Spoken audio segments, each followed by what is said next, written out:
Ndugu yetu unayetufuatilia katika mjadala ambao tumekuwa nao hapa, nichukue nafasi hii tena kukushukuru kwa uwepo wako na kukualika katika kipindi kingine. Hapa kuna mgogoro mkubwa, na kama kuna giza ni kubwa sana katika swala la ujio wa Kristo hapa duniani. Yako mambo mengi ambayo watu wengi tumekuwa makanisani muda mrefu lakini hatujui. Kama ungeuliza swali kwa wengi ambao ni Wakristo, kwa nini Yesu alikuja duniani na kifo cha Yesu msalabani kinatupa uelewa gani? Jibu ambalo nalisikia mara nyingi hata katika nyimbo ambazo zinaitwa nyimbo za Injili linaimbwa mara nyingi, na ndilo linahubiriwa makanisani, na ndilo washiriki wengi ambao wanajua, ni kwamba Yesu alikuja kutukomboa.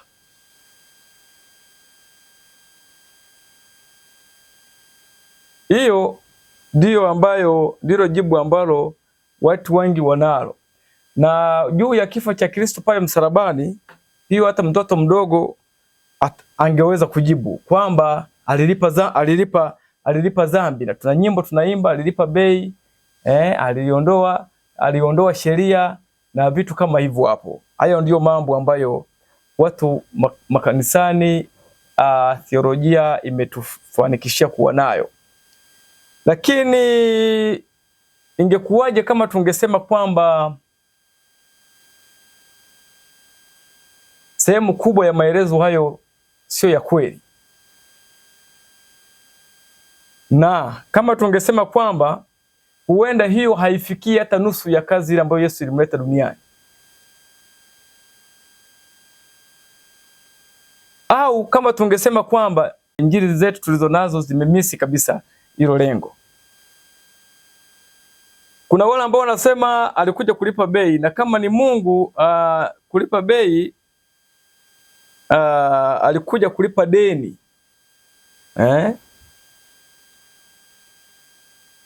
Sasa nani alikuwa anadai? Uliza hilo swali, majibu ambayo mara nyingi tunatoa ni kwamba Mungu ndiye alikuwa anadai, sheria ya Mungu ndiye ilikuwa inadai Yesu aje kufa msalabani. Sasa lakini hatukuona sheria ikimuendesha ya Mungu ikimuendesha Yesu kufa pale wapi?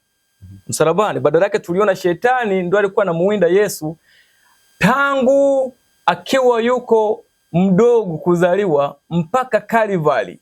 Hatujaona sheria ya Mungu ndio ilikuwa inamfukuza Yesu. Ni shetani ndio amekuwa anamuinda Yesu mpaka Kalvari.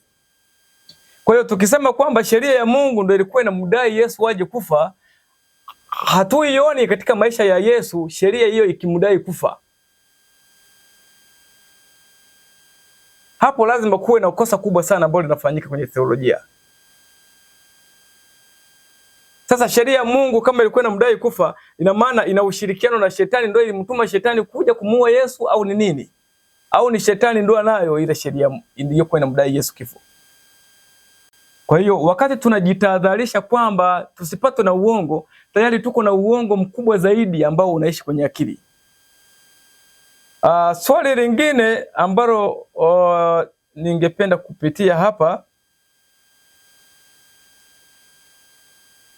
ni dhambi iliweka tatizo gani ambalo Kristo alikuja kuliweka sawa? Wale ambao tumekuwa pamoja tangu mwanzo hiyo wataweza kuelewa. Ni tatizo gani, ni nini ilikuwa kiini cha mgogoro mbinguni?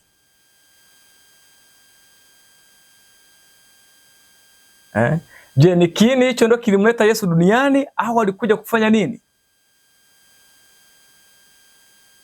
Hiyo tutaangalia katika somo tunaloendelea nalo. Kwa nini Kristo kama ni swala la kumwokoa mwanadamu, Yesu alikuja kuokoa mwanadamu. Swali liko hapa linasema hivi, kwa nini Kristo asingemwokoa mwanadamu akiwa huko juu mpaka aje kufa hapa duniani?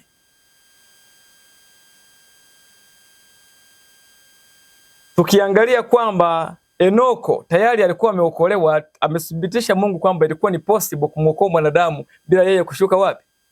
Kuja duniani. Kulikuwa na ulazima gani mpaka aje wakati saa hiyo Enoko, Musa na Elia tayari walikuwa wako mbinguni?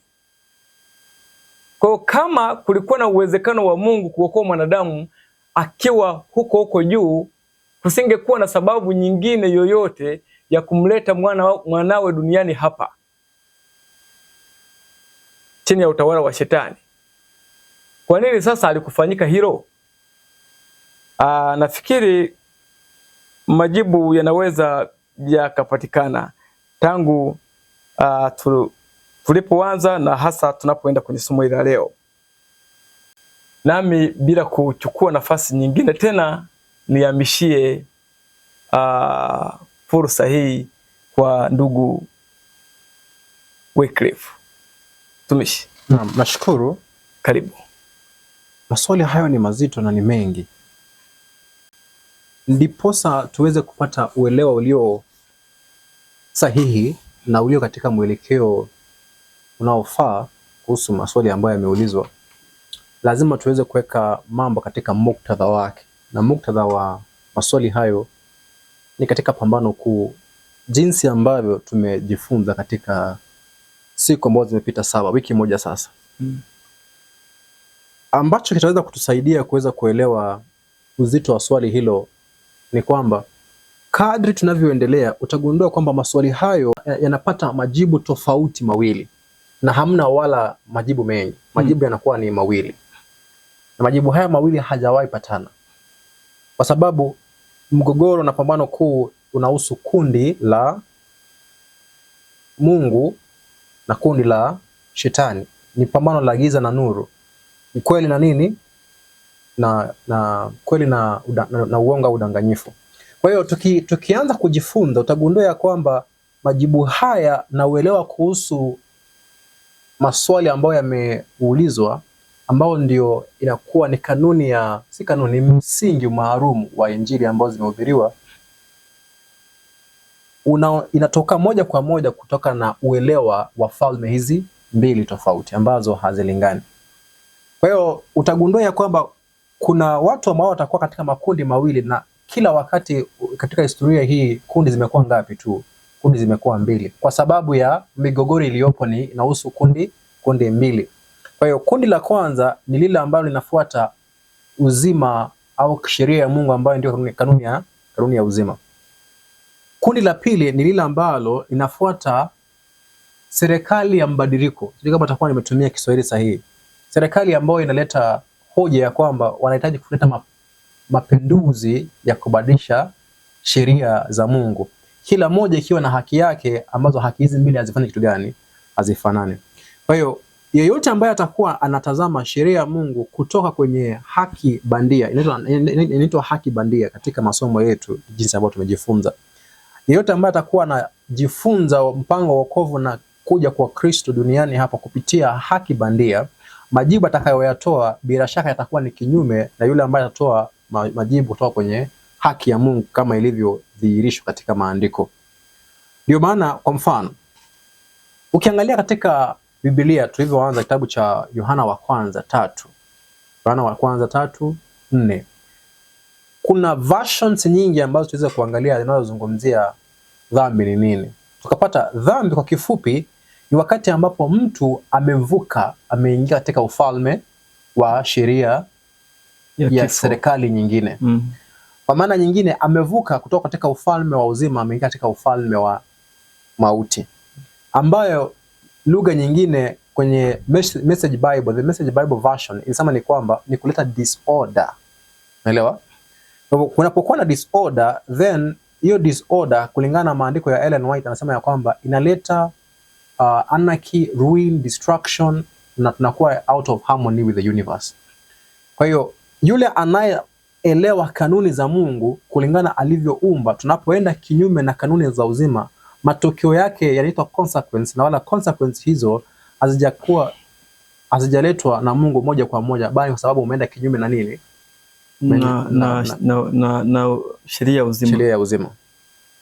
Ila yule ambaye atakuwa anaangalia kanuni za Mungu katika picha ya uongo ambayo ni kwamba zinafanya kazi kama tu sheria za wanadamu, basi itakuwa ni kwamba binadamu anapokuwa amekosa, then inahitaji Mungu apige hatua kuleta nini? Adhabu. Kwa hiyo adhabu ikiwa inahitajika, basi inamaanisha kwamba binadamu walipoanguka, tatizo ambalo wanakumbatiwa nalo ni adhabu ya nani? Ni adhabu ya Mungu. Kwa hivyo suluhisho hapa ambayo Kristo atakuja kuileta ni katika picha hiyo ya kwamba Mungu anahitaji kuadhibu wanadamu. Kwa hivyo inahitaji yeye apige hatua na kuingia kati ya nani? Kati ya Mungu na wanadamu. Kwa hivyo hiyo ndio injili ya kawaida sasa. Kwamba Bwana alipokuja duniani hapa ambaye ni Kristo alichukua nafasi yangu, akaadhibiwa na kupigwa kwa sababu ya dhambi zangu. Mimi nikawekwa nini? Nikawekwa huru. Kwa hivyo hiyo ndio injili ambayo imehubiriwa. So injili hiyo kwa muhtasari ni injili bandia. Ila najua tunapotumia sentensi hiyo ambayo nimetumia mara ya mwisho ni kwamba ni injili bandia, ni kauli nzito, kwa maana hiyo ndio injili kawaida tunaofahamu kwamba Kristo alikuja hapa achukue nafasi ya wanadamu akaadhibiwa. Mtazamo huo umefika hapo kwa sababu ya haki bandia ambayo tumefanya tu gani? Tumelishwa na nani? Na Shetani. Now, jambo la pili, tunapoangalia kafara ya Kristo kupitia mfumo wa haki hii bandia ya kwamba Mungu unapomkosea anahitaji aadhibu, then inakuwa ni kwamba Mungu kwetu anakuwa si yule ambaye ni rafiki ambaye amemtuma mwanae aje kutukomboa, bali anakuwa ni Mungu au ni nafsi ya uungu ambayo ina ghadhabu ambayo inahitaji kutulizwa au kukaa appeased, ambayo kwa Kiingereza tunasema ni appeasement. Kwa hiyo unapata ya kwamba baadaye tuna theolojia ya kwamba Kristo alikuja kuridhisha hasira alikuja kuridhisha hasira ya Mungu. Kwa kifupi, kwa kulipa deni ambayo sisi tumekuwa nao na nani? Tumekuwa tukidaiwa na nani? Tukidaiwa na Mungu. Kwa kifupi, sheria hizi mbili tofauti na falme hizi mbili tofauti, mitazamo yao kuhusu matokeo yanapokuja unapovunja ni tofauti, hazifanani. Na matokeo hao suluhisho hazifanyi nini? Hazifanani. Kwa hivyo tunakuwa na sintofahamu hata tunapoingia kwenye kotini. Lengo la kotini katika kanuni ya uzima na lengo la kotini katika kanuni za wanadamu hayafanani.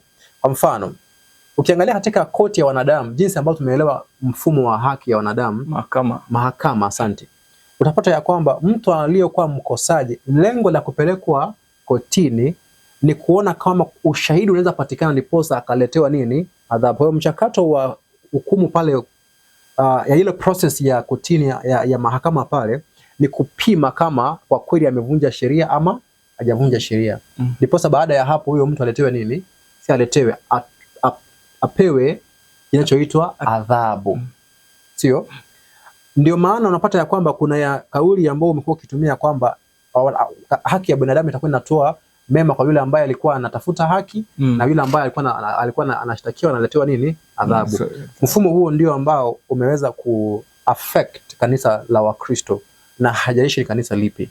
Kwa hiyo ni kwamba namna mahakama za secular zinavyohubiri haki ndio jinsi hiyo hiyo haki hiyo inavyohubiriwa makanisani. Sasa sijui kama utakuwa tumekosea tukisema hivyo, kwa sababu kuna picha moja, sijui kama unaweza ikumbuka, kuna picha moja kwenye kitabu kimoja kinachoitwa Pambano Kuu.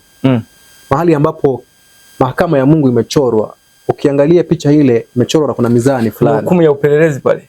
Sijui kama unakumbuka picha hiyo. Naikumbuka, ambapo kuna mtu ameshikilia mizani, nafikiri ya sheria. Ile ya sheria. Ndio. Mizani ile ukiangalia ni sawa sawa na mizani ambayo tuko nazo kotini, unapata? Ndio. Kwa hivyo inamaanisha kwamba mtu anapoingia kwenye kitabu cha Pambano Kuu, anapofika kwamba kutazama vitabu, sio kama imetafsiriwa hivyo, facing life's record. Naam, hivyo hivyo. Kwa hiyo unapata ya kwamba moja kwa moja mtu anapofungua maandiko na kusoma kwamba Mungu ana vitabu, huyo mtu tayari ashapata picha kamili. Anafikiri kwamba amefanya nini? Ameelewa. Na anafikiri mwalimu mzuri katika unabii ambaye amefanya kazi nzuri ya kuhubiri tulivyofikiria ni yule ambaye alikuwa ameelewa mfumo wa kotini. Ndipo akawakilisha Kristo katika mfumo huo. Akiamini ya kwamba amefanya nini? Amehubiri injili. Unaelewa? Kwamba Kristo ni rafiki yetu, yeye ndio wakili mkuu. Kwa hiyo anachukua kaka yetu na yeye ndio wakili, anaenda kuchukua nafasi yetu pale mbele za Baba. Inakaa vizuri sana. Anainua na mikono yake juu, anamwambia Baba, Baba anasitisha kidogo, anarudisha nyuma, alikuwa anataka kuleta mapigo duniani ili kusudi baadhi ya watu waendelee kupata wokovu, kutubu. Kwa hivyo nadharia hiyo utapata ya kwamba sasa mtu angeweza kuelewa kama tungefika hapo, kama tungekuwa tumekaa kwenye misingi tukadumu pale kwanza. Kwa hivyo tunapofika hapa sasa, matamshi yatakayokuwa yanatoka hapa yatakuwa kana ni makufuru. Kwa yule ambaye hajakuwa katika darasa lililokuwa limetangulia. Wakristo wengi nikiwemo mimi mmoja wao nilikuwa katika grupu hilo. Na hivyo nimeacha wenzangu wengi katika uelewa huo. Katika theolojia ambayo ipo makanisani, sio tu kwa sehemu kubwa, isipokuwa ni kama karibia yote, inamfanya Yesu kuwa muungwana, mpole zaidi kuliko Baba. Ni mwenye upendo sana. Yesu anakuwa mwenye upendo sana, lakini Mungu anakuwa ni dikteta, mwenye uso mgumu, mkali, mgumu kusamehe, mpaka aone Yesu akisulubika pale msalabani, na baada ya hapo aondoke na damu kwenda nayo mbinguni. Si ndio hiyo theolojia inatufundisha? Akaondoka na damu yake sasa na hudumu mbele ya kiti cha nini?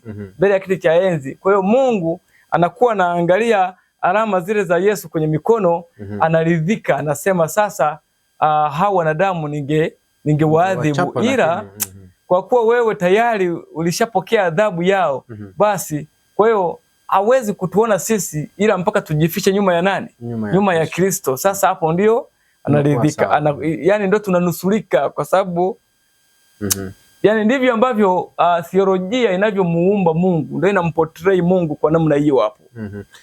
Mtumishi, sijui kama umeipata nukuu moja, nitaitafuta. Nabii wa kanisa la Waadventista alikuwa anahubiri kanisani. Sawa.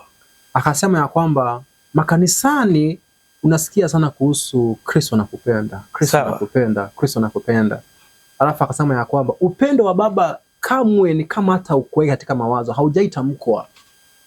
Anasema ya kwamba kwani kafara ya Kristo si kafara ya Baba? Alafu akaambia wale watu ambao walikuwa wameitwa kule mbele katika huduma ya toba, akawaambia Baba anawapenda. Kwa hivyo makanisani si rahisi usikie mtu akisema kwamba Baba anatupenda. Si rahisi ukasikia sentence hiyo. Labda kama umesoma Yohana 3:16. Nafikiri ya kulazimisha. Kwa jinsi Mungu. Hiyo ni kulazimisha, unakariri tu lakini hujaelewa. Unaamini yaani point ya upendo pale iko kwenye Baba, kwa kimsingi iko kwenye mwana aliyejitoa kufa. Kwa maana yake kama mwana anakufa kwa sababu Baba alihitaji mtu afe, Baba ndiye anayeridhishwa pale. Then hamna upendo huo, alikuwa na hasira, unaelewa?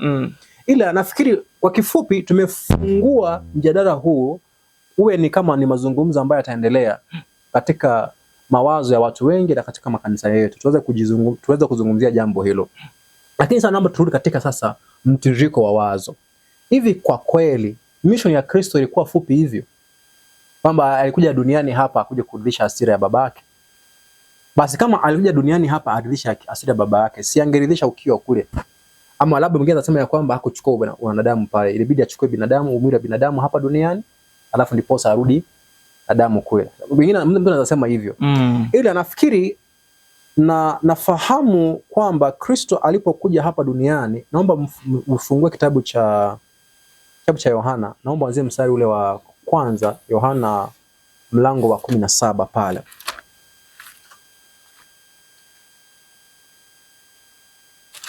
Yohana 17 aya ya kwanza. Anasema hivi. Maneno hayo aliyasema Yesu, akainua macho yake kuelekea mbinguni, akasema, Baba, saa imekwisha kufika. Mtukuze mwanao ili mwana wako naye akutukuze wewe. Kama vile ulivyompa mamlaka juu ya wote wenye mwili, ili kwamba wote uliompa awape uzima wa milele. Na uzima wa milele ndio huu, wakujue wewe Mungu wa pekee wa kweli na Yesu Kristo uliyemtuma. Mimi nimekutukuza duniani, hali nimeimaliza kazi ile ulionipa niifanye. Kwa hiyo unapata hapa Kristo kabla hajafa msalabani anasema kazi aliyopewa aifanye ameshamaliza. Kwa hivyo Baba hakumtuma mwana haje duniani kufa. Na nikisema sentence hiyo itakuwa kama nimesema makufuru kwa Wakristo wengi. Kwa maana kama Kristo alituma duniani aje afe, then anaposema kwamba nimemaliza kazi ulionituma, then hajatimiza mission, anadanganya. Kwa hiyo sasa kwa maelezo ni sawa.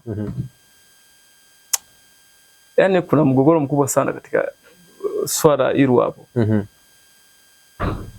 Naogopa kuongea chochote hapo, ila naomba tuendelee. Sasa naomba nifafanue, labda nafikiri mtu atakaza kuelewa. Nachomaanisha hivi, Kristo kazi aliyokuja kufanya duniani hapa sio hakutuma. Unajua wewe hawezi mtuma mtoto makusudi kwamba nenda kafe. Unaelewa? Ila kuna mission ambayo anaenda kufa, ambao ni mission ya kifo. Na unaposema mission ya kifo, sijichanganye kwenye ndimi zangu, inamaanisha hivi. Unaweza kuwa umemtuma mwanao kufanya kazi fulani katika sehemu hatari. Kwa hivyo maisha yako yapo nini? Yapo hatarini. Kwa hivyo mission ile ni mission ya kufa na kupona, unaelewa? Kwa hivyo unajua matokeo ya kwamba kuna uwezekano huyu atafanya kitu gani? Nitampoteza. Unajua kwamba hii ni mission ambayo sio rahisi. Kwa hiyo maripo ambayo si maripo, ni kwa Kiingereza tunasema ni kwamba the unavoidable result of going, matokeo ambayo hawezi yaepuka, matokeo yasiyoepukika ni 1, 2, 3. Kwa mfano, unapoenda kupambana na simba ambaye ameshika mtoto, unapata ambaye ameshika mtoto, anararua mtoto, unataka kupambana na huyo simba. Makusudi yako ya kwenda kupambana na kuokoa yule mtoto, ni lengo ni kuokoa nini? Mtoto. Ila yule simba ataachilia yule mtoto bure? Amuna. Unajua kwamba ninapoenda pale anaweza niumiza ama akafanya kitu gani? Akaniua. Unaelewa? Ila lengo lako la kwenda pale ni nini?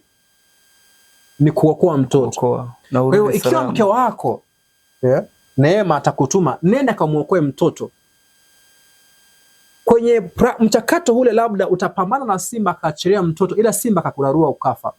Neema hakukutuma uende ukafe. Alikutuma katika mission ya kuokoa nini? Watoto. Ila katika mchakato wa mission ile kuna nini? Tunasema ya kwamba ni Kiswahili gani ambacho kitakuwa ni kizuri ama Kiingereza kitakuwa rahisi? Kuna risk au what you pay, gharama utakayoipitia ndiposa ufanye nini? Uweze kufikia kile. Ndiposa unapoangalia kitabu cha Mwanzo, naomba ufungue kitabu cha Mwanzo, mazungumzo ya Mungu anapozungumza na, nafikiri alikuwa anamuelezea Hawa. Mwanzo 3. Mwanzo 3. Anaposema ya kwamba nitaweka uadui kati ya wewe na yule joka. Mwanzo 13:17. 15. Naam. Anasema nami nitaweka uadui kati yako na huyo mwanamke, na kati ya uzao wako na uzao wake, huo utakuponda kichwa, na wewe utamponda kisigino. Kwa hiyo Kristo anapokuja duniani hapa, lengo lake ni kwamba anakuja kupambana katika vita ambavyo kuna gharama atakayolipa. Gharama hii ambayo atakayolipa ni kwamba yule joka atamuuma nini? Atamuuma kisigino. Ila yeye ataweza kuwa na uwezo kumponda yule joka kwenye kichwa. Unapata? Sasa naomba niweke katika muktadha. Lengo la Kristo kuja hapa duniani ni kuleta ukweli kumuhusu Baba, ndiposa ukweli huu uweze kuturejesha kukuwa marafiki na Baba tena. Ila urafiki huu unaporejeshwa katika fahamu za viumbe, utaleta uadui hapo hapo kwa kati ya ufalme tulio tayari uchagua. Naomba niseme hivi, Kristo haji kuleta uadui kana kwamba yeye anapenda kugonganisha watu. Yeye kile ambacho atakacholeta ni kweli. Napata? Ndiposa anasema ya kwamba ukiangalia kwamba nimekutukuza, Kristo anasema kwamba nimekutukuza duniani. Ukiendelea mstari wa 6 ile kitabu cha Yohana 17 pale. Naomba turudi pale. Kitabu kile cha Yohana 17. Naomba tuangalie ule mstari wa 6. Anasema jina lako nimewadhihirishia watu wale ulionipa katika ulimwengu. Walikuwa wako ukanipa mimi, na neno lako wamelishika. Asante. Kwa hivyo ndiposa waweze kukuwa waaminifu kwa neno la Baba, ilibidi kwanza Kristo adhihirishe jina la Baba. Na jina la Baba linalozungumziwa hapa ni sawasawa na utukufu wake alioudhihirisha anaposema kwenye mstari wa 4, nimewadhihirishia, nimetangaza, nimedhihirisha utukufu wako duniani na kazi ulionipa nimemaliza. Kwa hivyo kazi aliyomaliza ni kutangaza jina la nani? Jina la Mungu. Jina la Mungu. Jina la Mungu na utukufu wake ni kitu moja kwenye maandiko ambao ni tabia yake. Kumbuka kwenye kitabu cha Kutoka kusoma 30 na 34 katika story ya Musa na Mungu.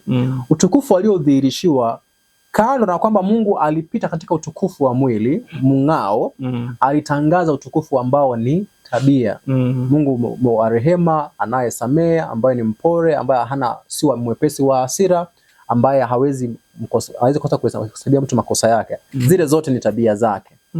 Ila Mungu ana tabia moja, ila anapotumia tabia zake kumaanisha tabia yake inavyodhihirika katika hali tofauti tofauti. Kwa hivyo Kristo alipokuja duniani hapa alikuja kudhihirisha tabia ya Mungu. Nao kwa ukamilifu wake. Kumbuka kwamba pambano kuu au mgogoro ni kuhusu tabia ya nani? Malaika wameingishwa kwa uasi kwa kuletea udanganyifu akaupokea kama kweli. Kwa hivyo hawana ukweli kwa mawazo yao kuhusu tabia ya Mungu, na kuna vipengele vingi kuhusu tabia ya Mungu ambavyo shetani ameleta madai kwamba sheria yake ni ya kulazimisha, Mungu si Mungu wa uhuru, Mungu asamei, Mungu ajitoi, haki ya Mungu inahitaji adhabu. Na zile kauli zote zile kauli zote ndio matawi tofauti ya udanganyifu ambao shetani ameleta, ambayo yanahitaji yajibiwe, sio? Na ndio yaweza kujibiwa, yanahitaji yajibiwe sio kwenye kauli tena, bali kwenye nini? Kwenye matendo. Kwa hivyo matendo ndipo Kristo akaja duniani hapa kudhihirisha tabia ya Mungu katika nini? Katika matendo. Aishi tabia ile katika nini? Katika mwili.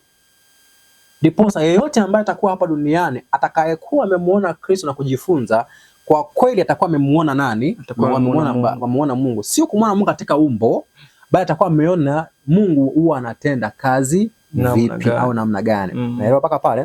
Kwa hivyo anapotenda hivyo, kumbuka sisi sasa tumechukuliwa na shetani pamoja na malaika waliokuwa wameanguka, na malaika waliokuwa wamebaki waaminifu wamebaki na maswali. Kumbuka mgogoro huu ni mpana. Hauhusu mwanadamu peke yake. Kwa hiyo udanganyifu huu wa shetani ambao ameuleta upo wapi? Tuanze sasa vizuri. Wanadamu tumeupokea, lakini malaika walikuwa ni wa kwanza kufanya nini? Kupokea. Kuna wale waliopokea wakafanya nini? Wakaambatana na shetani, sawa? Kuna wale ambao maswali yale hawakuyaamini, ile yaliwaletea nini? Iliwaletea dukuduku isiyoisha. Naelewa? Viumbe wengine wote kando na wanadamu na malaika, kuna malimwengu mengine, sio? Nao pia wanaendelea kuangalia nini? Mgogoro huu, sio? Unakumbuka kuna kipengele ambacho tulikisema, nataka tukiunganishe hapa. Naomba niwakumbushe. Kinasema hivi kwamba shetani alidai ya kwamba kwa sababu ya furaha ya malaika amejitoa kupambana kwa nguvu dhidi ya nguvu kupata uhuru walionyang'anywa na haki yao. Akamwona sentensi. Kwa hivyo aliyokuwa anayafanya, sisi tumekuwa nyuma kama nini sasa? Sisi ni maadui wake, marafiki zake. Sisi tulipomwamini, maandiko yanasema mwanadamu na shetani waliungana pamoja, wakawa maadui dhidi ya Mungu. Kwa hiyo ijapokuwa shetani ni adui yetu, ila amejipendekeza kama nini? Amejipenyeza kama rafiki. Hicho kipengele ni cha muhimu, kwa maana maandiko yanamuita ni adui wa Mungu na mwanadamu. Unaelewa? Ila kwetu sisi haja present picha hiyo. Amepresent picha ya nini? Kama mkombozi. Kama mkombozi wetu. Akututetea nini? Kama they come as friends. Malaika wa nuru, malaika wa giza anajibadilisha kuwa malaika wa nini? Wa nuru. Now, turudi katika somo sasa pale. Kwa hivyo sisi tunapokuwa nyuma yake, sisi ni maadui naye au ni marafiki naye? Yeye ndiye anajua sisi ni maadui wake, anatuchukia. Ila sisi tumempata rafiki anayefanya nini?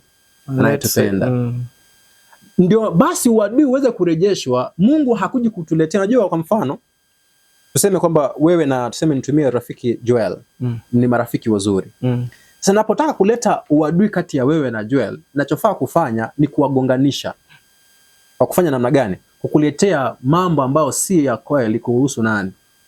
Kuhusu Joel. Unaelewa? Ndiposa moyo wako uweze kupoteza ile imani uliyokuwa naye. Unaelewa? Kwa hivyo Mungu hafanyi hivyo. Hiyo sio maana ya Mungu anavyofanya, kwamba mimi sijakuja kuleta amani duniani hapa, bali kuleta kitu gani? Upanga. Unakumbuka sentence ile? Sijakuja kuleta amani, nimekuja kuleta upanga kati ya baba na mwana, mama na mke, na unaelewa kauli zile. Kwa hivyo Mungu hakuja kwamba lengo lake ni kuja kuleta vitina kati ya watu. Lengo lake ni kuja kukomboa yule aliyedanganywa. Kwa maana yeye ndiye uzima wetu, ila tumeaminisha kwamba yeye ndiye mfalme wa amani. Ndio tutafika hapo. Ila tumeaminisha kwamba yeye ndiye anayetaka kutuua, wanakumbuka, lakini yeye ndiye uzima wa kweli. Kwa hiyo kinachofaa kufanyika hapa ni kwamba anafaa adhihirishe kwa matendo ukweli halisi. Sawa? Kwa hivyo sasa anapodhihirisha ukweli halisi, anatuacha huru kuchagua. Umeelewa? Tumeshapata ukweli, ndio huu tumeuona. Na tumeshajua madai fulani ya udanganyifu ambao tumekuwa nao, unachagua upi? Sawa.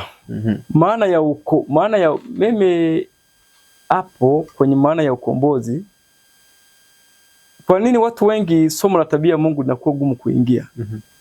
Ni kwa sababu hata mtu ukimuuliza kwamba Yesu alikuja kukomboa, kivipi?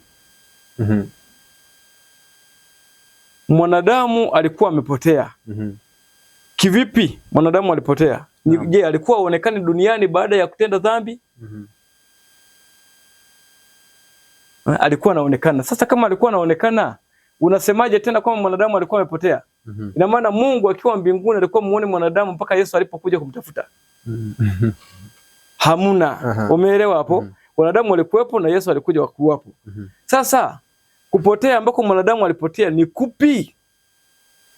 Hilo swali kama mtu anaweza kulijibu hilo, basi hawezi kusema kwamba tabia ya Mungu ni nini, kama ambavyo watu wengi wamekuwa wakiruka na kujitahadharisha na kutahadharisha wengine napo. Ni mafunzo ya mashetani. Kama mtu anakuambia kwamba tabia ya Mungu ni mafundisho ya mashetani, wewe muulize hilo swali kama anaweza kulijibu. Juzi hapa nilikuwa na mtu mwingine nilimuuliza, anasema Mungu ni mwenye haki. Alafu anasema Mungu atachuma watu kwa moto. Alafu anasema Mungu tabia yake ni mtakatifu. Kuna mama mmoja wa umri kama bibi akamwambia, kuna mtu gani anaweza kuwa mtakatifu alafu anachoma watu? Nani anaweza kuchoma watu kwa moto alafu akaendelea kuwa mtakatifu? Unaona, akaoji hilo swali ambapo alikuwa anasikiliza yeye mwenyewe. Na ukiangalia sasa ni wale ambao tuna image ile ya kuwa wahubiri kwamba huyu ni mhubiri mashuhuri. Unaona? Kwa hiyo mpaka hapo kama isipotusaidia hii, tusipojikita sana kusikiliza kuelewa mission ya Yesu, ujio wa Yesu duniani ulikuwa na kazi gani? Na hatuwezi kujua namna gani mwanadamu alikuwa amepotea. Na atakapokombolewa pia wokovu hatuwezi kujua ni kwa jinsi gani mwanadamu anakombolewa. Yaani ili ujue kwamba sasa wewe umeshafanyaje? Mimi nimeshakombolewa. Hiyo ndio nini sasa kwamba umekombolewa? Haya maswali ni magumu sana. Wewe naomba siku moja tu hata ukitoka hapa nenda muulize mtu umeokoka? Nakwambia ndio. Kwa hivyo umekombolewa? Ndio. Hiyo ndio nini? Sasa ulikuwa umepotea wapi? Umeelewa hapo? Hawezi kujibu. Hiyo ni ngumu kujibu. Ila amekariri kwenye kichwa. Sasa nini inashindilia hiyo? Theolojia tulio nayo. Hapo ulipojengwa ndipo pabovu kabisa hapo. Nafikiri tuendelee hapo. Sasa tukishapata pale kipengele ambacho tunataka tusisitize, alafu tuweze kuona tunaelekea wapi, ni kwamba kwa hivyo Mungu lengo lake ni kudhihirisha kweli. Na hamna namna nyingine ya kudhihirisha kweli isipokuwa yeye kutafuta wale waliokuwa wamepotea kwenda kwao.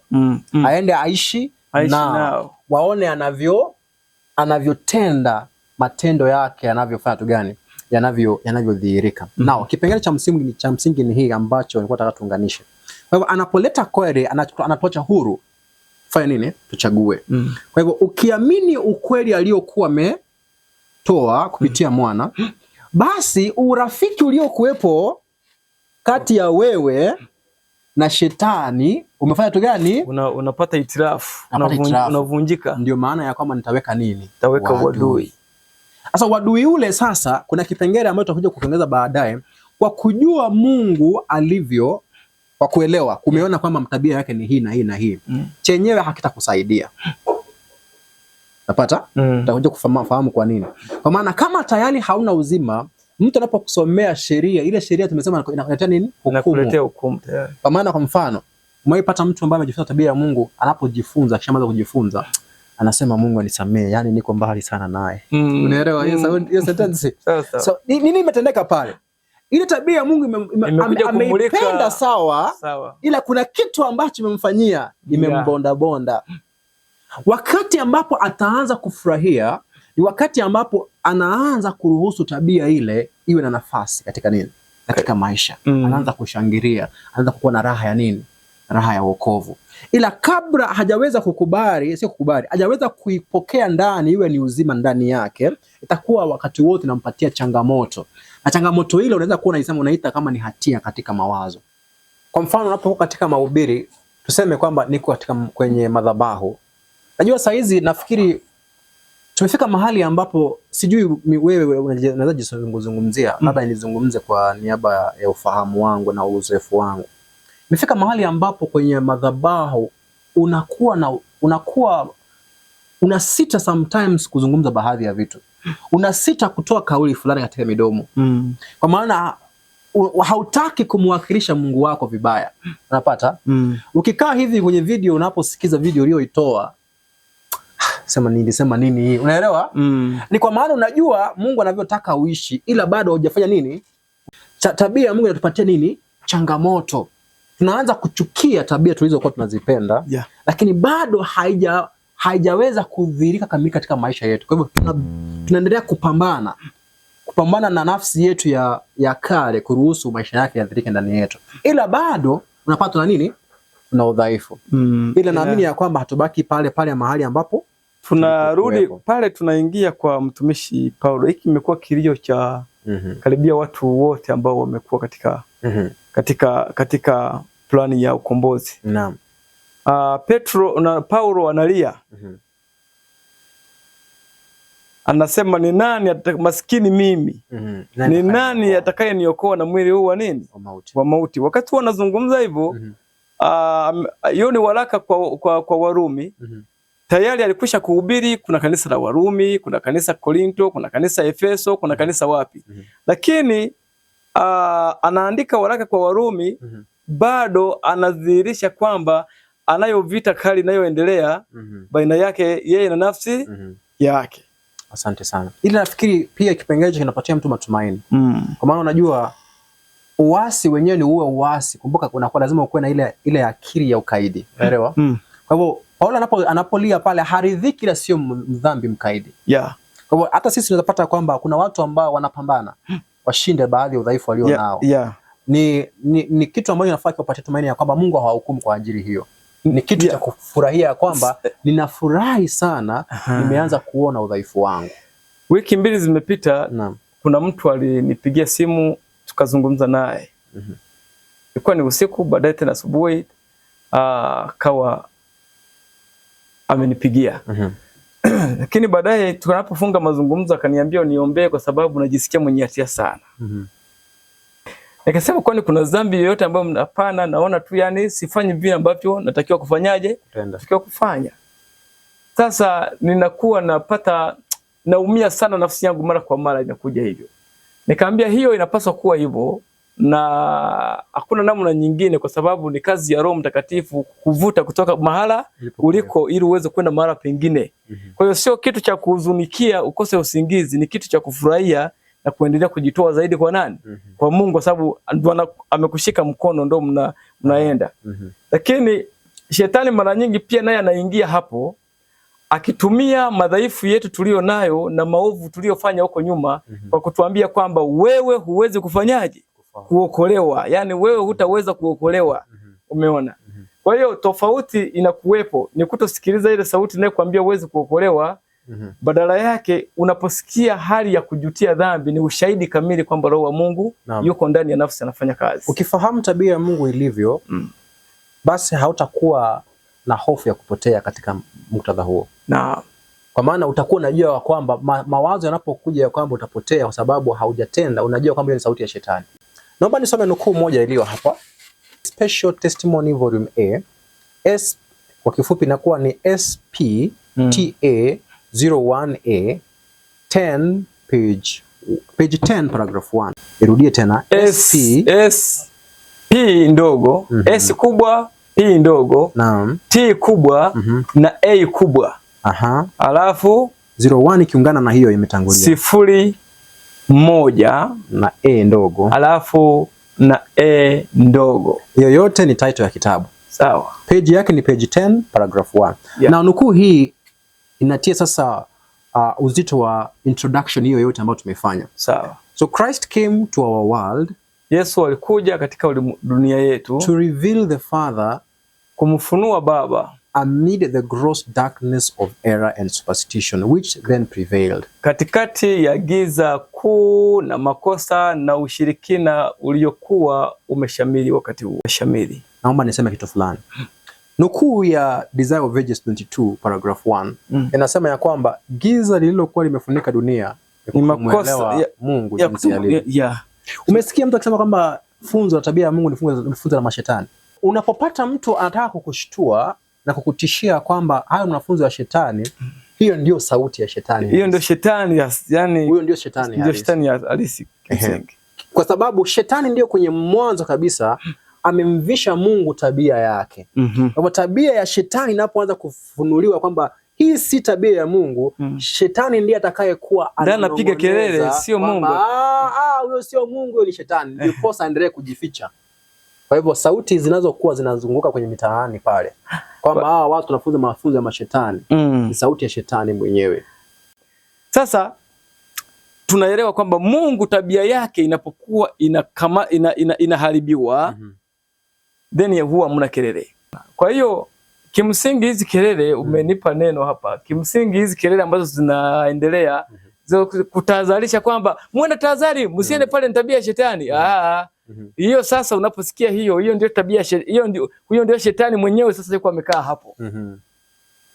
Sasa ninaomba tuweze kuzungumza kipengele kingine hapa ambacho kitaweza kutusaidia cha kwamba Kristo ni mng'ao wa utukufu wa Mungu. Sasa mbona Kristo akawa yeye ndiye ambaye angetumwa duniani pekee? Ninaomba kama utakuwa na kitabu cha Tumaini la Vizazi Vyote, soma, kuna nukuu fulani. Tumaini la Vizazi Vyote na PP. Tumaini la Vizazi Vyote peke yake nafikiri inatosha.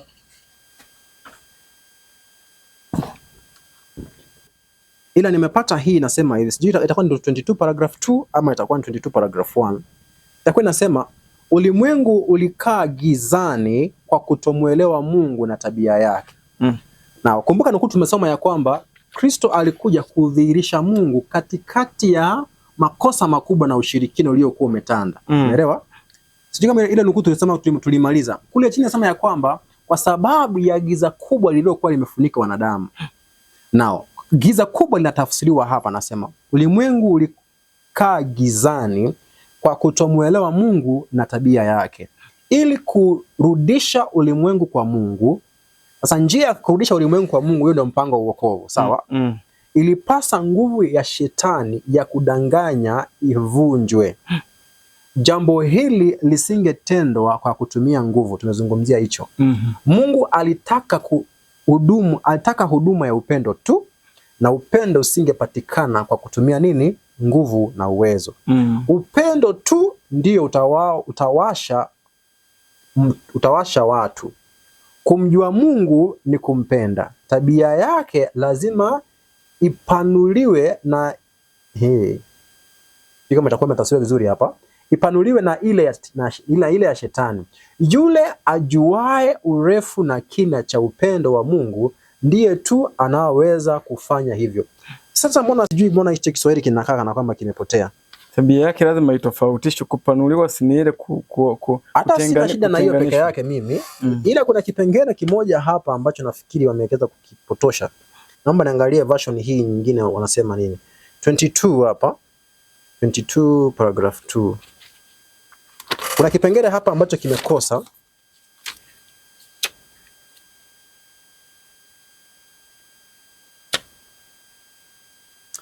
Hebu sikiza hapa. Hii inasema hivi, kipengele ninachotafuta hiki kinasema hivi. Kazi hii ingewezekana kufanywa na mmoja tu. Naomba shika hii. Kwa hivyo wale ambao ni Waadventista, kuna versions nyingi za vitabu vya Pambano, si vitabu Pambano, Tumaini la Vizazi Vyote. ila version hizi naomba tu compare. Naamini walisikiza niliposoma hiyo ya kwanza. Hii inasema hivi. Dunia ilikuwa gizani kwa sababu ya kutomuelewa Mungu, ili kivuli cha huzuni kiangaziwe nuru, ili ulimwengu urudishe kwa Mungu. Nguvu ya shetani ya madanganyo ilikuwa haina budi kuvunjwa. Jambo hili lisingefanyika kwa mabavu. Matumizi ya mabavu ni kinyume na kanuni ya sheria ya serikali ya Mungu.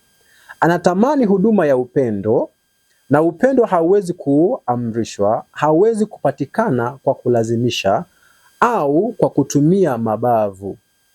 Upendo huamshwa na upendo tu. Sasa sikizeni vizuri hapa. Kumjua Mungu ni kumpenda. Lazima tabia yake idhihirike kwa kuonekana ikiwa tofauti na tabia ile ya shetani. Sasa hiyo sio shida sana. Shida inaanzia hapa. Kazi hii ingewezekana kufanywa na mmoja tu katika malimwengu yote. Hii ilisema hivi, sina haraka hasa. Ikifika mahali kama hapa mimi sina haraka sasa. Sasa sikiza, hii inasema hivi, hicho kipengele cha mwisho. Hicho cha mwisho kilisema hivi. Dunia ilikuwa imetiwa giza. Cha mwisho ilisema ya kwamba upendo tu ndio utawasha watu. Sawa? Hata kama ameshafupisha. Kumjua Mungu ni kumpenda. Tabia yake lazima ipanuliwe na ile ya shetani. Okay, sawa. Yule ajuae urefu na kina cha upendo wa Mungu ndiye tu anaweza kufanya hivyo. Huyu anayejua ni wangapi? Ni nani? Hapa nimekuachia room. Hata Elijah mwenyewe anaweza kuwa anakuambia tabia ya Mungu. Na hata Daudi pia naye anaweza akasema mimi najua hapo. Ila hii inaposema mmoja tu, kwa hivyo chini ya malimwengu yote ni mtu mmoja tu. Hivi unanielewa nini anasisitiza hapa? Ulimwengu wote ni mmoja tu. Hata malaika asingewaza hiyo. Sasa hii inamaanishaje? Huyu mmoja tu ni nani? Anasema ni yule aliyekuwa anajua kimo na urefu wa upendo wa Mungu. Kwa hivyo anayejua kimo na urefu na upendo wa Mungu ni mmoja tu. Na huyo mmoja tu lazima tumtafute kwenye maandiko ni nani, ndipo baadaye hapo ukiendelea sema kwamba mwana inaweza kufafanua. Sasa hapo ndo ningependa tuweze kufika hapo. Kwa nini msingi huu ni wa maana? Na hapa ndo nataka tuende kumalizia kipengele hiki. Waebrania 1, kitabu cha Waebrania 1 mstari ule wa 3. Inasemaje? Naomba nisome version moja iliyo hapa. Waebrania 1:3, version inayoitwa New Living Translation. Inasema, the Son radiates God's own glory and expresses the very character of God. Mwana humdhihirisha Mungu katika mng'ao wa utukufu na kufunua tabia yake halisi, tabia ya halisi ya Mungu. And he sustains everything by the mighty power of his command. Na anatimiza, anashikilia yote. Anashikilia, sustains. Yeye ndiye anayeshikilia mambo yote. Okay. Na anashikilia kila kitu kwa nguvu kubwa ya Mungu. Katika amri yake. Mimi ninachotafuta ni hii sentence hapa. Kwamba Kristo ana radiate. Radiate ni kwamba ana axe. Unajua kwa mfano unaposema radiate, kwa mfano afikiri labda venye jinsi ambavyo jua inavyotoa mianga. Hiyo ndio maana ya sentence. Yaani si sentence, neno radiate. Kwa jinsi ambavyo jua inavyong'aza. Kwa Kristo hivyo hivyo anang'aza.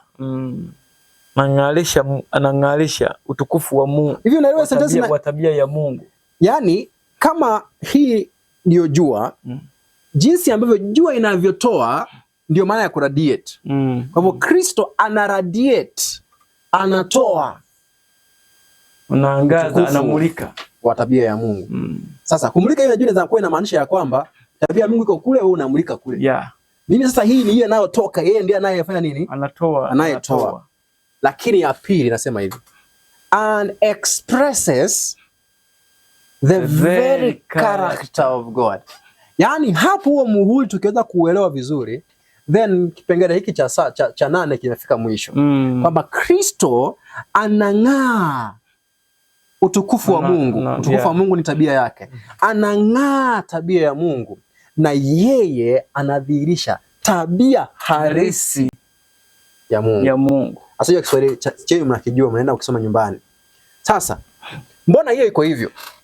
Kwamba mmoja tu aliye na tabia halisi ni nani?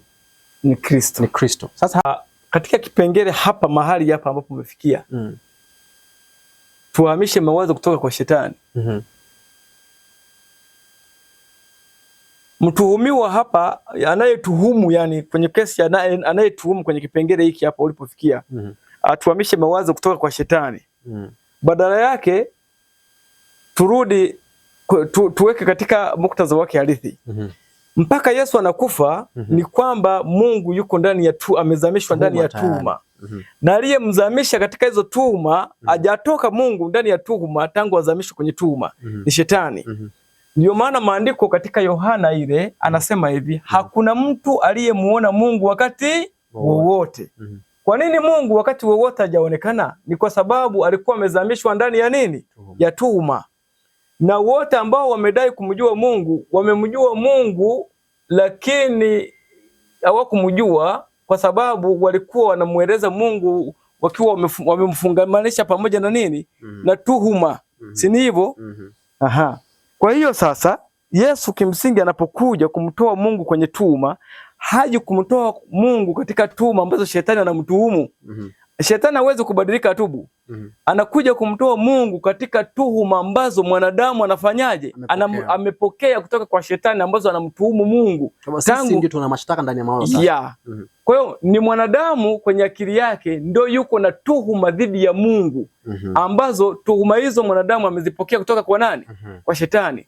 Sasa ni mpaka pale ambapo Yesu atafanikiwa kuziondoa zile tuhuma kwa mwanadamu, ili kusudi mwanadamu sasa aache kumtuhumu Mungu, apeleke tuhuma mara zinastahili, zinafaa kuwa. Kwa hiyo sasa hapo inanipatia nafasi ya kusoma nukuu moja au mbili ambazo zinaweza kutusaidia kupata picha ndefu. Sasa Ellen White aliandika sentensi hii, naomba tutaisoma, naomba alafu tutasaidia kutafsiri.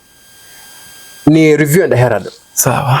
Magazine ya Review and Herald. Imeandikwa mwaka wa 1902, April 22, paragraph ya 20. The glory of Christ, utukufu wa Kristo, is revealed in the law. Umefunuliwa katika sheria. Now, hiyo ni muhimu. Which is a transcript of his character. Ambayo ni nakala ya tabia yake. Kwa hivyo sheria sio nakala ya tabia ya Mungu pekee, bali ni nakala ya tabia pia ya tabia ya Kristo. Kwa hivyo unategemea Kristo alipokuwa duniani hapa, yote ambayo nakala ilikuwa imepeana kwenye huo summary, aliyatimiza au hakuyatimiza. Kama alikuwa mwaminifu, alitimiza. Ndio maana akawapatia changamoto. Nani awezaye kuniletea nini? Tuhuma. Nimevunja nini? Nimevunja sheria. Ni nani anayeweza kunishuhudia kwamba walipata? Hamuna. Haya. Kwa hiyo Mungu tabia yake imepeana kwa muhtasari kwa sheria. Ile nakara.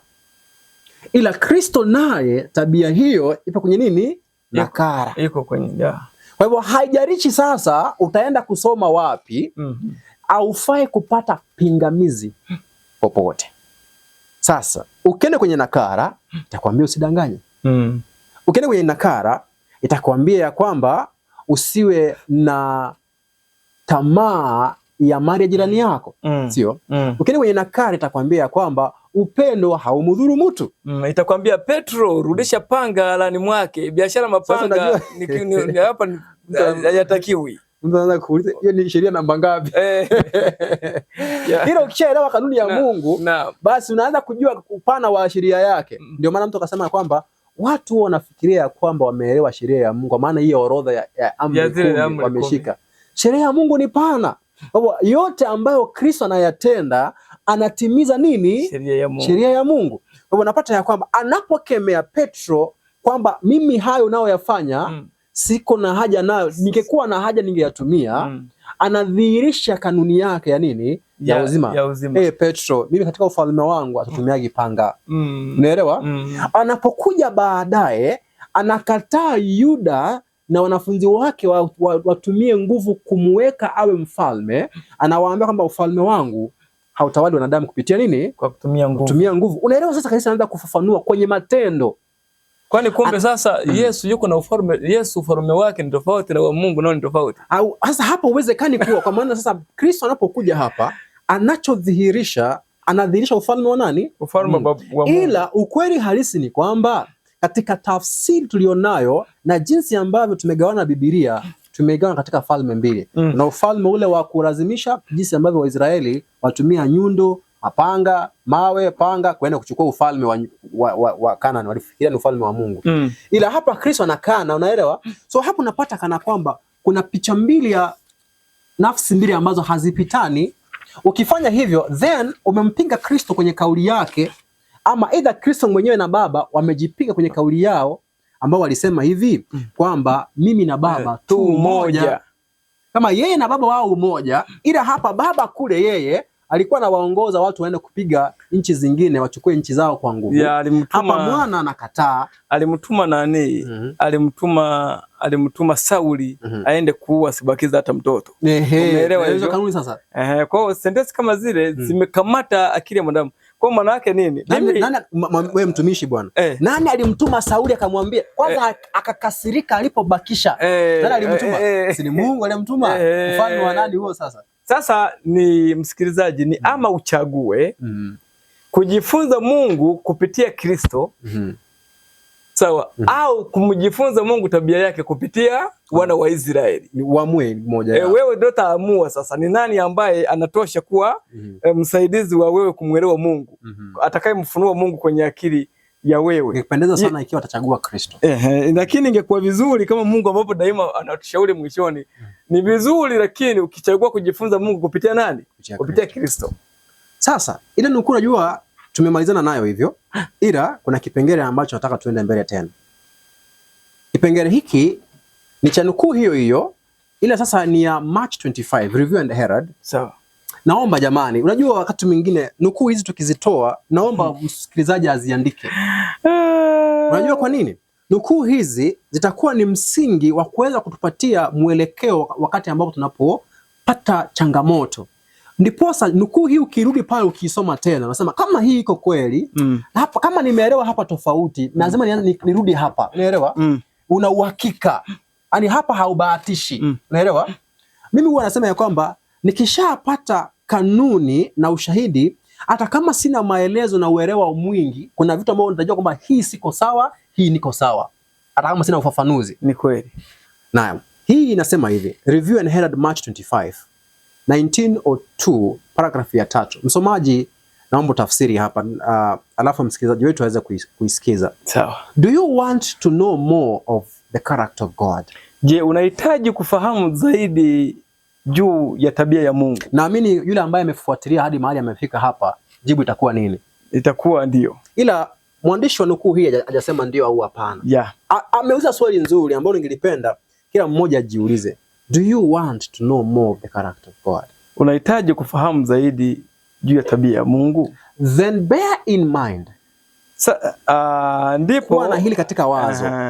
That the Bible gives the revelation of him. Fahamu katika akili kwamba Biblia inafunua, inatupatia, inatoa udhihirisho wa Mungu, ufunuo wake katika tabia ya Kristo. Kwa hiyo inamaanisha hivi, ukiwa unahitaji kujifunza tabia ya Mungu, jamani, ukitaka kuzunguka wewe zunguka, lakini mahali ya mwisho nafaa umalizie mwanawe wa pekee alidhihirisha nini? Kwa maana mgogoro huu aliyekuja kuumaliza ni nani? Ni Kristo. Mara nyingi nimesikia watu wakipeana hoja hii kwamba kwani hiyo Kristo nayo mzungumzia si ni yeye yule aliyekuwa anaongoza wana wa Israeli.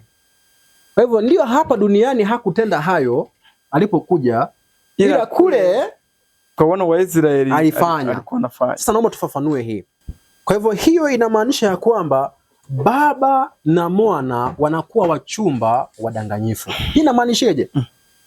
Unaenda barabarani pale, unataka kutongoza msichana ambaye unataka umchukue awe mke wako, ila unaficha ukweli halisi wa tabia yako, ndiposa akukubali na akupokee. Akifika kwenye nyumba, unaanza kudhihirisha halisi. Ndio hapo ndo zinavunjikaga nikiwa na mwezi mmoja. Hiyo ndio hali halisi.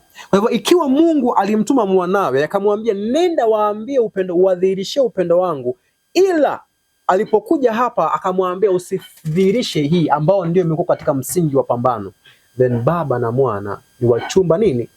Wadanganyifu. Ila nashukuru kwamba kuna ushahidi ya kwamba hiyo si kweli. Kwa nini? Kwa sababu kuna nukuu moja hapa tena, naomba niisome tena. Inasema hivi. Hii ni Sabbath School Worker, Novemba tarehe 1, 1895, paragrafu ya pili, inasema ya kwamba what exalted ideas of the law of God do we obtain as we behold Jesus fulfill every precept and representing the character of God before the world.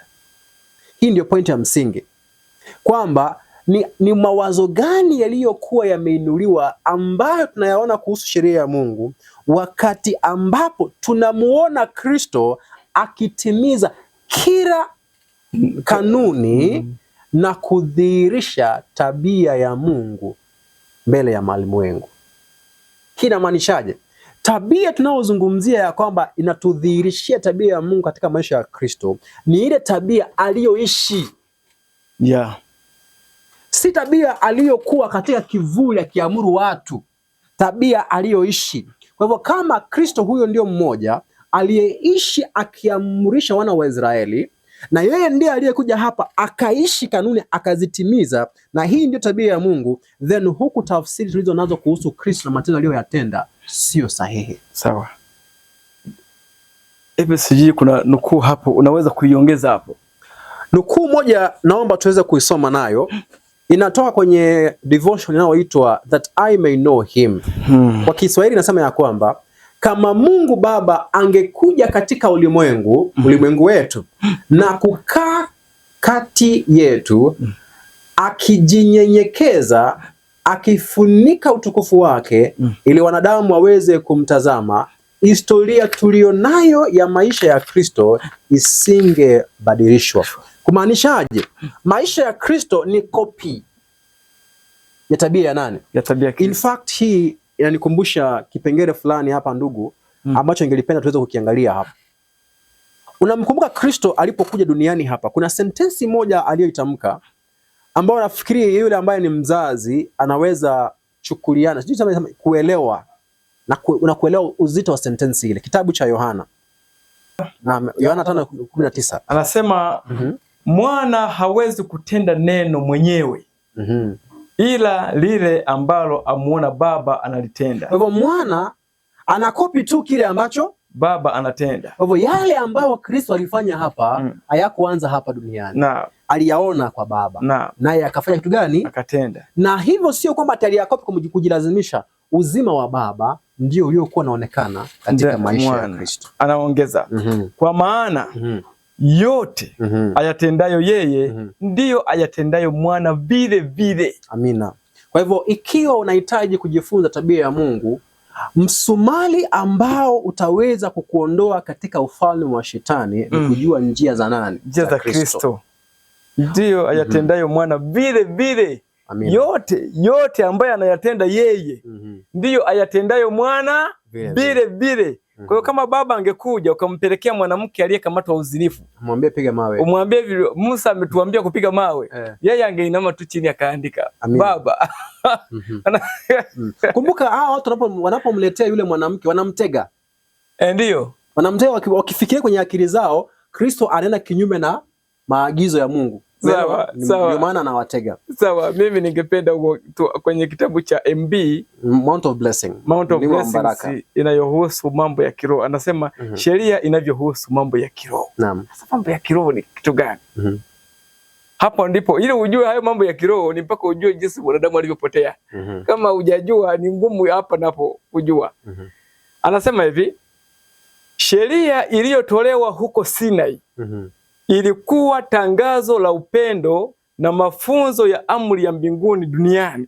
Yale ilikuwa ni mafunzo, kumbe yanaletwa ili watu waingie kwenye mafunzo. Ikawekwa mkononi mwa mwombezi, ikanenwa na yeye ambaye kwa uwezo wake mioyo ya wanadamu yaweza kuwafikiana nayo na kufuata kanuni zake. Mungu akawa amelifunua kusudi la sheria, akiwaambia Israeli, nanyi mtakuwa watu watakatifu kwangu mimi. Kanukuu Kutoka 22:31. Naendelea lakini hapa ndo nitaka tuende hapa. Lakini Waisraeli walikuwa hawajatambua hali ya kiroho ya ile sheria. Unaona hapo? Na mara nyingi kutii kwao kulikuwa kwa kufuata mambo ya kawaida tu. Mambo ya kawaida ni yapi? Misri wanapiga watu mawe. Huku Tanzania, sijui wakati tunaita Tanganyika, tunapiga watu mawe mpaka hivi leo. Waisraeli nao wanapiga watu mawe. Kwa hiyo mwalimu wa Misri kupigisha watu mawe na mwalimu wa huku kwetu aliyetufundisha kupiga mawe ndiye aliyekuwa mwalimu wa nini? Wa Waisraeli. Na wakati ambapo Mungu pia anataka awafundishe Waisraeli waelewe maana ya ile sheria. Umeelewa hapo? Haya. Anasema hivyo. Kutii kwao kulikuwa kwa kufuata mambo ya kawaida tu. Hayo sio kujitoa kwa moyo na kutawaliwa na upendo. Kwa tabia na kazi yake, Yesu aliwaonyesha wanadamu namna ya tabia ya Mungu, jinsi alivyo mtakatifu, mpaji na kama baba hasa. Lakini wakuu wa Wayahudi hawakukubali maneno yake ama kuyafahamu. Umeelewa hapo hivyo? Kwa hiyo mpaka Yesu anakuja, bado tatizo la Israeli kuelewa tabia ya Mungu lilikuwa ni nini? Ni gumu. Namna ambapo mambo waliokuwa na furahi kuyatekeleza yalikuwa ni yale ya nini? Ya jinsi ya kibinadamu. Na Mungu ikaamua awaache katika uchaguzi ambao wamefanyaje? Wameamua kwenda nao huo. Mara nyingi tu aliwaacha Mungu katika chaguzi mbalimbali. Kwa hiyo sijui tutafanyaje, lakini kesi ni kwamba Mungu amefanyaje? Mbona Mungu alifanyaje? Amesema sasa wewe utabaki kwenye sentensi ya Mungu amesema, na aliyakuwa umeambiwa kwamba tabia ya Mungu imefunuliwa katika Kristo na hakuna mwingine anayeweza kufunua. Tutabaki hapo tu, tunakuwa na usalama wowote kweli? Na hapo maandiko yanatuambia Mungu angemuua shetani, lakini kama angemuua kulikuwa na Mungu angaliweza kumuua nani? Shetani, kama mtu anayerusha nini? Kokoto. Lakini sababu zikatolewa, sio tabia yake kutumia mabavu. Haya, ikatolewa sababu nyingine kwamba kama Mungu angalimuua shetani angekuwa ametumia nguvu, na malaika wangebaki wanamwabudu Mungu kwa nini? Kwa hofu. Sasa hapo tunasema hivi, Mungu ni mzuri, lakini kama Mungu atatimiza jambo hilo hilo ambalo alikuwepo kulifanya awali akalifanya mwishoni, baada ya hapo malaika watamwabudu kwa ujasiri. Ile alilokuwa amekwepa miaka yote itakuwa bado yani alisikipu tu mbele, angemaliza tu mapema. Yeye kwamba angelifanya kule moja kwa moja, wanadamu waache kuteseka. Na wanadamu tusingeteseka namna hii. Sasa ni ujinga mkubwa sana kuacha kufanya jambo la namna hiyo, alafu watu wameanguka, wengi wamepotea, na wengi sasa unaunguza. Labda ulitaka kumultiply idadi ya watu utakao warosti, utakao wachoma. Kwa ni mambo ambayo ukitafakari kabisa hayawezi kuingia kwenye akili.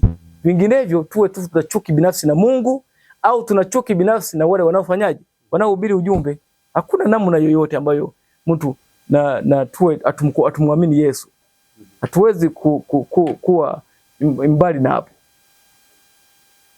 Kwa hayo mimi naomba ndugu msikilizaji, pale unapotusikiliza tujue unatusikiliza ukiwa wapi, lakini tunafurahi kuwa pamoja na wewe na tuendelee kuwepo hapa tukifuatilia, kwa sababu bado mjadala wetu kadri Bwana atakapotujalia unaendelea kuwepo. Neema ya Bwana wetu Yesu iwe pamoja nawe masaa haya, katika jina lake, amina.